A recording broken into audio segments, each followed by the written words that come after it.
Kutam Milunu Zuamid. Welcome one and all to the steadily smelling like a necromancer's birthday party fortress that we all call Hammerlock. Grab it then, but it got spiders on it. It's a web. Of course it's got spiders on it. Don't like anything with that many legs. Well, that's offensive. I thought octopuses had arms. Not the point. I knew this would be a bad idea. Oh, thank me, the humans are here. Spesky Al Cocas, a novice trader but an adequate cheesemaker. Well, she's only 21, which I suppose in a medieval setting actually makes her pretty old now, doesn't it? Who never thought of that before? It was no wonder the Dark Ages were so bad. Bunch of teenagers running around with their elders barely out of the finding myself phase. We're talking humans here, of course. I myself went through puberty at 47 supernovae, and have still yet to find myself 3 heat deaths on. Hence the whole YouTube thing. Look at all of those chances to trigger negative thoughts. Lucky she's got the brain of an adequate cheesemaker. It is probably time to clean up the corpses. It would seem the priorities of our little dwarves is a little off, so left to their own devices, they will happily wade through the slurry to keep to their other, much more important tasks. Like adding boulders to the already overladen stockpile. Or drinking. Oh, something's just happened to one of the caravan guards. It seems they've gotten into a fight of some kind. What? But there's nothing here. Just this slight ramp. Oh. Tripped and fell over your own pike, did you, Quaso? Yes. Smile helps. Well, I doubt that. Hehehe.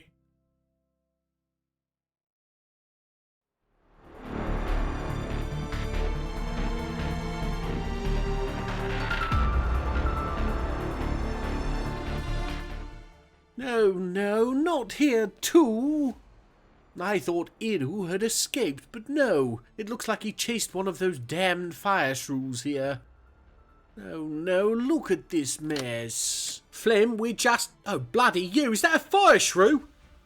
Graham, get the sand. No, Shrews don't get the again. sand, it's not in the house, you bloody fools. In there, quick! I got it, Mr. Crevice. Gainsborough, don't you dare. No,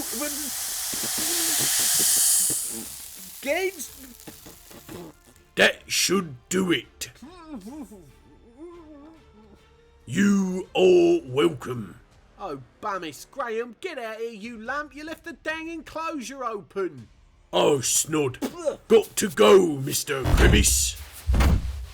Do I get the fire? Would you look at that? It worked. Wait, did he say get the fire?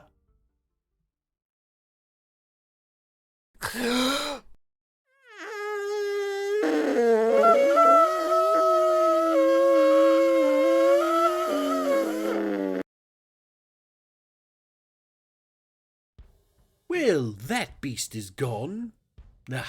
No, we're just looking at the new mass grave. Very spacious and well-meant tomb. For all of our human corpses. I figured we'd watch the dwarves fill it. That is to say, lay them gently to rest. Yes, anyway. Back to Snod and Gainsborough. We've got workmen coming to replace the kitchen and the bathroom. And Snodford suggested we utilise the time of upheaval to relocate some of my more unsightly creations. And from the look of it, the very first one they moved, Arel, my Numidian elephant tarantula, accidentally escaped. So now Snod's got to move the Christmas abominations on his own, because Gainsborough is cowering in the garden. Half a ton of practically indestructible silicate and he wilts like a plump helmet in the sun if you show him an insect. Assumedly, he's never met the other hedgehogs. Meaning Snodford's family, of course. What kind of nightmare hedgehogs do you have? Talking of abnormality, here's Avaz. He's in a dark and squalid pit of depression and despair of his own making. Though I suppose that is his normal now. And I also can't let him take all of the blame. So, last episode I set him up in his own burrows that didn't include Moldath's office. So Avas has been adamantly not having meetings with the Duke, which in turn hasn't allowed him to vent and feel better. Sorry about that, Avas. We're going to need to come at this problem from another angle, I think. But first, I thought it might be worth taking a look in his mind. Yes, you see, he despairs of anything positive happening in the future and lives without feelings of hope. He's also gripped by a crippling shyness that has only strengthened in intensity because of a lack of shoes. I've been dealing with you moping around because your dang shoes broke. Oh, that's it. No more special treatment for you, Mr. Eagle Trades. Out of that burrows you come. And you know what? I think it'd be right if you made yourself useful. I think it's high time the Sweetness of Rex had a tavern keeper, and you just happen to fit the bill. And if your melancholy just so happens to sour the Rex, well, then there's always the creative fragrances. Don't you just love when you get two birds with one tarantula?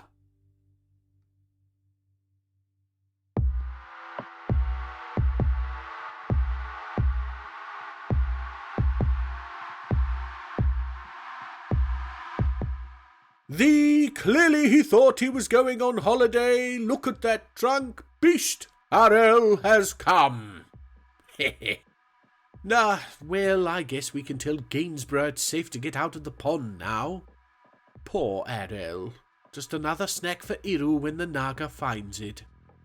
Hopefully some point after it finds that dang fire shrew. Back to Avaz, and since making him tavern keeper of the Sweetness of Rex, he's been in the dormitory of the creative fragrances. Because he's a contrary little sod. Oh, though it looks like he's working himself up to a speech or something. Let's listen in. It's night time in the mine, I've lost my shoe and my sock is threatened and wettened from this cool pool on the floor. I'm soggy, still groggy from last night's finely minced roast of veal and quail, liver and sweetmeat and toast. I'll never be the same. The trauma and the shame of no one left to blame. It's hopeless. Oh, heavens, that was beautiful. Quick, somebody get this dwarf a shoe. Oh, now he's socializing. I haven't seen him this animated in months. You carry on. Such a brave dwarf.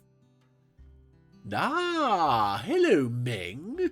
Where shot treatise is, the dwarven caravans can't be far behind.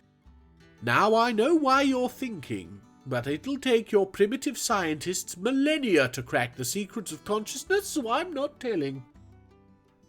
There's also no telling where Meng's off to, because that's not Moldath in Moldath's office. Yeah, see, I told you, Meng. Oh, he's off to the dormitories. Let's listen in. I like big things and all the fun that they bring. The kind that need galoshes, be elbow deep in watsets, big chains and whips for when animal training. That's right, training. You got a problem if you thought it wasn't. Oh, what an underhanded oral sneaker. I thought that was going to be juicy. Ha! Nice one, Moldath. Make the little sod work for his meeting. Of course, I'm sure what he's actually doing is taking him to the throne room. Oh. Where on Destiny are you going now? Wait, is this still owned by Moldath? Well, we'll be changing that. Anyway, let's get to the trade requests. This year we're after some leather with our precious metals. Been a lot of moaning about lack in that regard. Granite clobbers want toys and powder? Just powder. Well, thank you for the song, Meng. See you same time next year. Ah, Ficod has gone into a strange mood. Who's Ficod? Not a sodding clue. Sure would be nice for some of our fortress faces to get off their backsides and make an artifact, but never mind. Ficod here is a bit of a dabbler. Many stubby fingers and many high-quality pies. Well, there are no other kinds at Hammerlock. We're a fort of gourmands now, thanks to Ervad. All this to say she could be making absolutely anything. Let's not get excited, though. Maybe we can trick the universe into making it good. Meringuized seshin. A cow bone bin. The name translates to languished marked the socketed brightnesses. It's a bin, Ficod. The other dwarves have already started dumping blocks into it. Why on destiny did you make it so fancy? And how did you do so without making it worth anything? Good me, this is some insane skill. Too bad it's skill in sucking. Waste of my me-damn time. Look who it is! Hello, bummies! Core, the new portrait slapped you with a glow down, didn't they? Wouldn't want to see that in a one-piece. Now, I've decided to fix one of our fortress issues, that being a house for Dur. We can't have a lanky human banging around in the fort, getting stuck in the doorways. No, makes much more sense to give her a little place of her own. It's 2 stories. Up here she has a bedroom with a bed, cabinet and chest. It's well lit from outside by these 3 green glass windows. We chose green glass because it's cheap, pretty and doesn't take 5 dwarves, 3 workshops and a bucket to make. Downstairs is a little dining hall. She's got a table, 2 chairs, another cabinet, another chest, a bookcase, and a statue of humans. It was the only statue of humans we had at the fortress. The fact that it's of one of our sieges and shows humans being brutally murdered is unfortunate, but maybe she won't notice. What I'm sure you've noticed is this strange piece of furniture in the corner. It's an instrument. Well, what with Dur being an entertainer, we thought she might want something to play with, on her own time, as it were. It's a beautiful thing called an asshole, that I believe we actually traded with the humans for, so I'm sure she'll know how it works. As you can see, we've added lots more windows to this first floor for more light, which humans like, apparently. This has the added benefit of allowing passing dwarves to watch Dur play with her asshole. The house has been built for a little while now, but Dur still seems to be spending her time in the creative fragrances. But no. She's taken a meal out of storage and seems to be heading over to— Oh, Snod, damn it!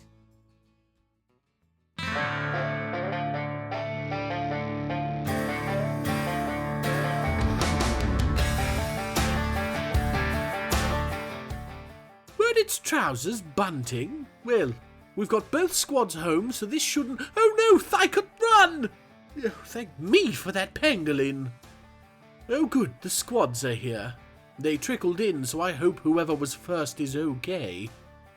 Seems to be going well, and it's dead.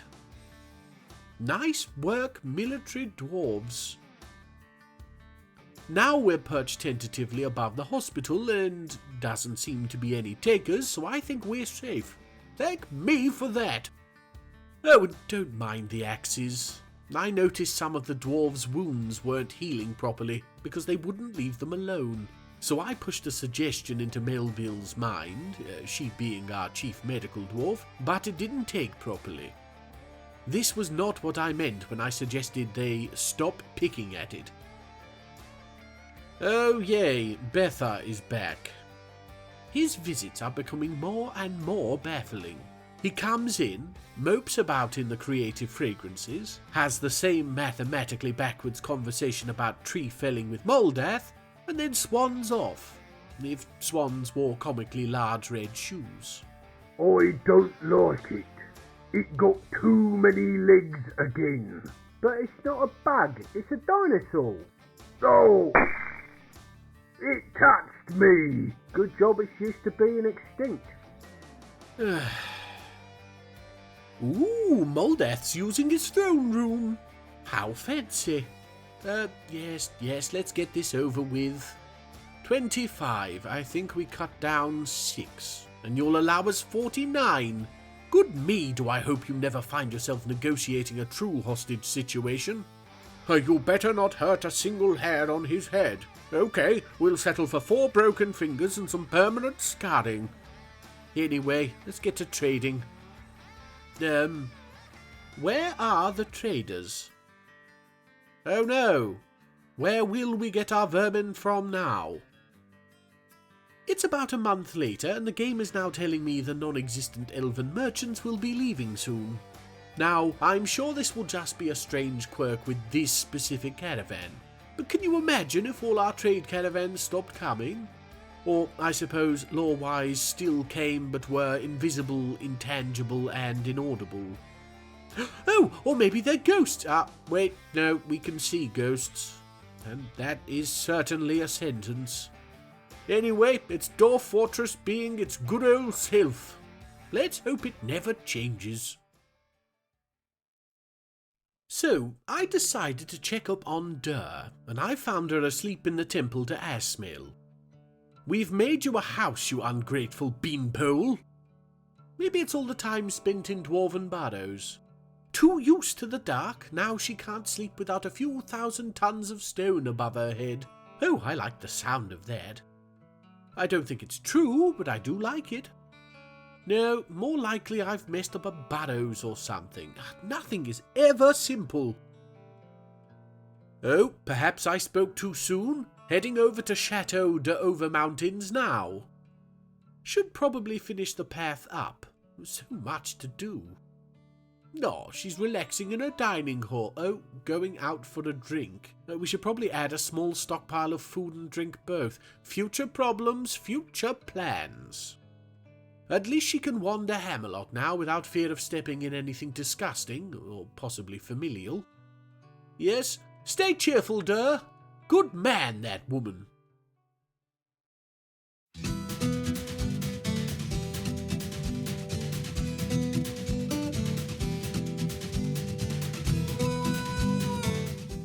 The Oh No Azok. I managed to catch its last few moments of life, fighting to the death against everybody's favourite fire-breathing skyworm Galil. I say fighting. I think what it actually did was mostly choke and flail blindly at smoke. Awful way to go, but at least I won't be embarrassed to show guests to my scientifically inaccurate dinosaur theme park anymore. I believe that was the last beast that needed moving too, which means Snod and Gainsborough really are on the Christmas stuff now. I can't possibly see how they could make a mess of that. Anyway, now we're with Izum Rackjumps, a self-described hateful flatterer who just so happens to be a talented gem setter. She's gone into a strange mood. Fairly certain I heard her wish somebody a polite good morning. And she's claimed the gem cutter's workshop, so I'm a little excited this time. The way to increase value with these things is to coat them in gems, so surely this one has to be worth our time. Right? She made a gem, a perfect jade, that she's named Shaget Bebmal Shagogza Cat, which, despite sounding like a kobold profanity, in fact means Horn Glens the Static Dots. This may seem equally indecipherable, but once you realise that Granite Clobbers, high in the mountains, is surrounded by acoustically resonant narrow valleys, that Izum, as a newcomer, was one of those dwarves to see our little group leave and become dots in the distance, and that I'm pulling all of this out of my bummies, you realise she carved stick figures into a rock and now it's our problem. Thanks, Izum. Ah, the humans are back. We could follow the water buffalo in, but I've decided instead to follow the actual trader, because that would be silly. A 25-year-old novice brewer who's currently demonstrating the need for a clear road leading to the fortress. It's something I've been thinking about for a while now, but my issue is that our visitors come from 3 directions and are sometimes Ettin. Although the thought of Betha having a clearer route in is frankly just as unpleasant.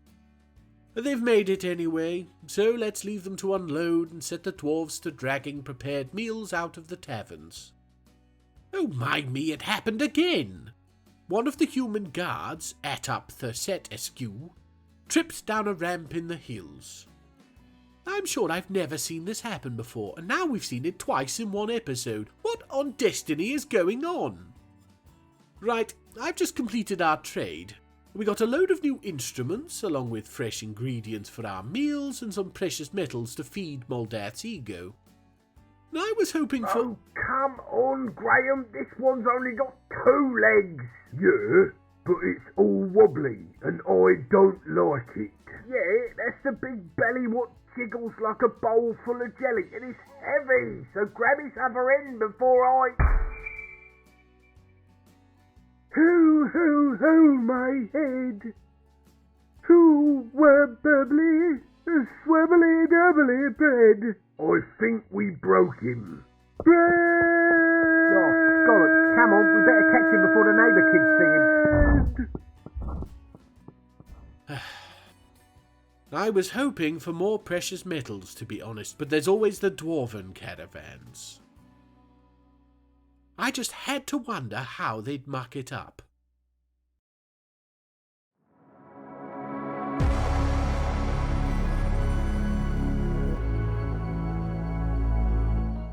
The giant... oh, wow, they did a number on its head, didn't they? Has come.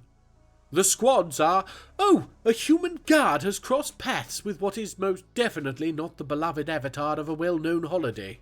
And they seem to be holding their own. My word! Ostrich, if you were wondering. They've subdued it. Look, it's unconscious, exhausted, and bleeding heavily. Our hero, the adequate blacksmith Ilosp, is overexerted but still battering away.